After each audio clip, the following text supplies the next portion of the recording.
Si Sam Versosa ay matagal nang tumutulong sa mga Manileño, hindi lamang tuwing eleksyon. Pero bakit gusto siyang pabagsakin ng ibang mga tao? Sa panahon ng krisis, sino ba talaga ang tapat na tumutulong sa Maynila?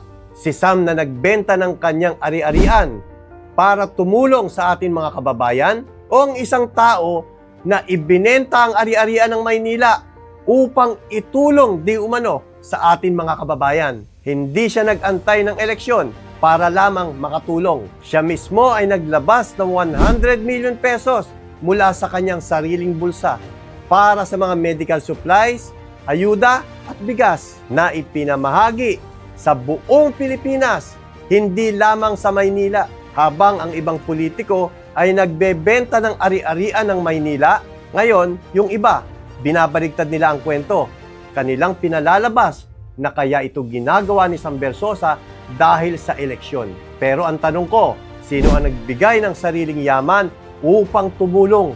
Sino ang tunay na nagmamalasakit kahit walang kamera? Si Sam Versosa matagal nang naglilingkod at gagawin pa nga niya ang lahat para sa ikabubuti ng ating bayan. Ngayon, ang tanong ko sa inyo, sino ang tunay na may malasakit?